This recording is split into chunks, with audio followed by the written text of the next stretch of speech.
The night the storm rolled over Red Mesa, Eli Carson figured his biggest worry would be whether his cattle made it through the lightning without busting down half the fences in Palo Rojo County. But that was before he opened the heavy pine door of his ranch house and saw the woman silhouetted against the rain, taller than any man he'd ever hired, shoulders broad as a barn door, and eyes that caught the lightning like polished amber. For a long heartbeat, the world shrank to the thrum of rain on the porch, roof and the crackle of the fire behind him as he stared up, actually, up into her face. The letter from Kansas City's matchmaker service crumpling slowly in his fist as he realized the healthy, hard-working, sturdy farm girl he'd been promised was standing right there. Only the word sturdy didn't even begin to cover it. She looked like she could hoist a bull by the horns and set it gently aside if it blocked her path. "Evening," she said, voice low and steady, with the faintest hint of nervousness hiding behind the firmness. "Name's Mara Slate. The coach broke an axle down the hill. Driver said your place was closest." Eli, still frozen, tongue thick with the shock of seeing a bride who shattered every picture he'd painted in his head, finally managed to step aside.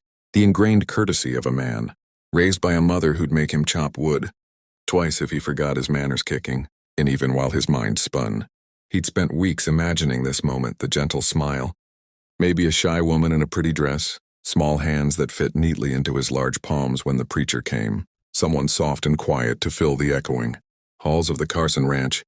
After 3 years of talking, mostly to cattle, wind, and his own thoughts, instead he watched Mara duck her head just a little so she wouldn't hit the top of the doorway, rain dripping from her dark hair, the thin, damp traveling dress clinging to arms that were thick with muscle, forearms corded, hands calloused like someone who'd worked harder than most men on any range out here. The firelight grabbed hold of her features when she stepped in. Strong jaw, straight nose, a mouth that wanted to relax into a smile but kept holding back like it was waiting for permission. Eli swallowed, suddenly aware of his own reflection in the small mirror above the mantel. A man a little too lean from working sunup to sundown, gray threading his beard, his old black hat permanently molded to his head.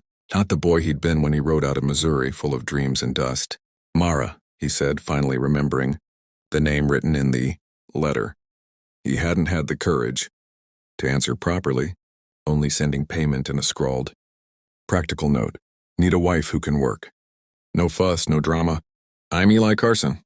Guess I'm the man you came all this way to marry." The word marry felt strange in his mouth, more like he was trying it on than claiming it. Mara's gaze flicked around the room. Rough-hewn walls, a big stone fireplace, the table, scarred from years of use, shelves lined with tins and jars and the few books Eli's mother had insisted he bring west.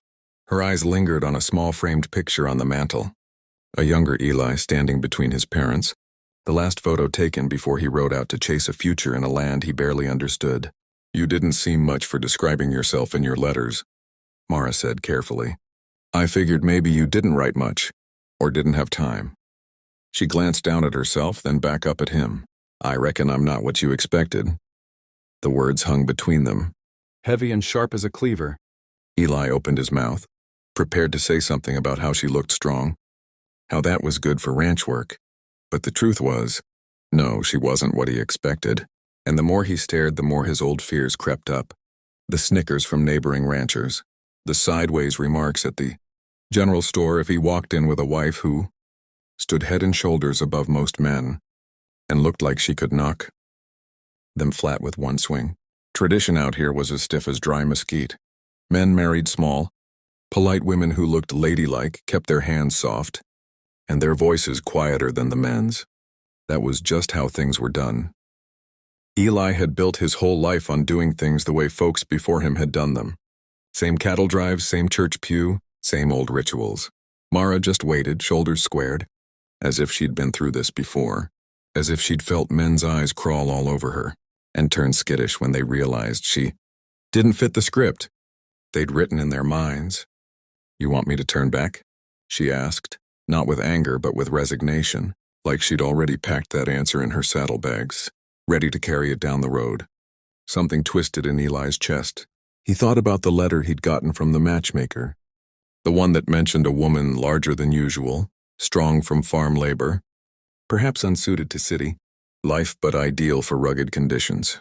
He'd skimmed past that description, more focused on the promise of help on the ranch than on the details of height and build. Now those words came roaring back, mixed with the memory of the matchmaker's final, oddly pleading line, "She's had a hard road finding a home. Please give her a fair chance." Outside, thunder rolled like a herd of distant buffalo. Inside, the fire cracked, sending sparks up the chimney. Eli weighed tradition, those unwritten rules of what a wife should look like, how a man should talk, how a community should nod approval at the couple walking into church against the very human woman standing in front of him, soaked from the storm, a lifetime of rejection already braced in her eyes. Somewhere deep inside, a quieter voice whispered that maybe he was tired of living by rules, written by ghosts. "You hungry?" he heard himself say instead of the foolish dismissal that had almost slipped out. "Long ride from Kansas. Storm ain't letting up soon. Supper's hot, something," flickered in Mara's gaze. The resignation loosened just a fraction. "I'm starved," she admitted. Coach broke down hours back. Driver barely shared a biscuit. Eli gestured her toward the table, his body moving on habits older and better than fear. Feed a traveler. Offer warmth, ask questions later. As she moved, her size was impossible to ignore. Every motion carried coiled strength like a mountain lion pacing a ridge. She took the chair he pointed to, which creaked a little but held, and folded her hands on the table with surprising gentleness. Eli ladled stew into bowls, his mind racing. "Can I marry this woman? Will folks laugh? What will the church say? What will the neighbors say?" And underneath all that, a quieter thought. What do I actually want? He stole glances as he set bread between them. She waited until he sat before touching her spoon. That simple courtesy tugged at him.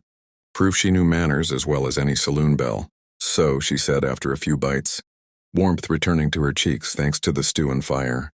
"You needed help on the ranch. I needed a place that won't send me away 'cause I ain't small and delicate. Seems like we both made a bargain with that matchmaker." Eli nodded slowly. "That we did." He cleared his throat. "You ever worked cattle?" "Drove teams, broke horses, hauled timber. Cattle can't be much fussier than that." A corner of her mouth quirked. "I know how to keep my boots moving and my hands busy. And I know how to keep my temper when men talk like, I ain't in the room." Her gaze met his head on. "What I don't know is if you want a wife or just another ranch hand who happens to wear a dress." The question dropped like a stone in a still pond, ripples spreading all through Eli's chest. He realized she'd probably been treated like a tool her whole life. Useful, but not cherished. He thought of his mother again, of the way she'd stand small and fierce beside his father, sharp tongue and softer hands, and how she'd always said, "Don't you dare marry a woman you don't plan to listen to." He studied Mara across the table, watched the way she held herself like she expected to hear disappointment any second, and something in him rebelled at the idea of being just one more man who looked at her and saw only what she wasn't. "I wrote the matchmaker. I needed a partner," he said quietly, surprising himself with the honesty. "Someone who could share the work and the quiet both. I won't lie, I didn't picture you exactly." Her jaw tightened. He held up a hand. "But that's on me, not you. You came all this way on a promise and a risk. Be a poor host and a poorer man if I turned you out just 'cause you don't fit some picture." "I made up in my head." Mara watched him, eyes narrowing like she was testing each word for cracks. "People talk in towns like this," she said. "They'll talk about you marrying a woman who could toss half of them over a fence." Eli huffed a half laugh, rubbing the back of his neck. "They've been talking my whole life. When I bought land, folks said I was crazy. When I ran cattle my own way, they said I'd fail. I didn't. Maybe I'm just finally ready to give them something worth talking about." For the first time that night, Mara's full smile appeared, small but bright as a match in a dark barn. It changed her face, turned the hard angles into something unexpectedly beautiful, like a mountainside, when the sun hits just right. "You sure about that, Eli Carson?" she asked.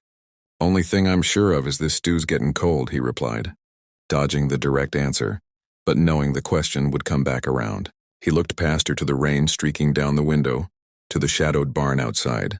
Tradition, fear, habit, They all pressed at his shoulders like ghosts, urging him to keep things simple, familiar, safe. But safe had also meant empty, lonely. And he was starting to understand that maybe the life he really wanted wouldn't fit in the neat little box the town drew for him. As they ate in a silence that was more curious than awkward, Eli's mind shifted from what will people say to who is this woman, and what story could we write out here if I'm bold enough to pick up the pen. Little did he know, by the time the storm cleared and the church bell rang 3 days later, he'd have to answer those questions. In front of the whole town, break the oldest tradition of his life, and choose between their approval and the giant bride who now, impossibly, was starting to feel like the missing piece of a life he hadn't realized was half finished.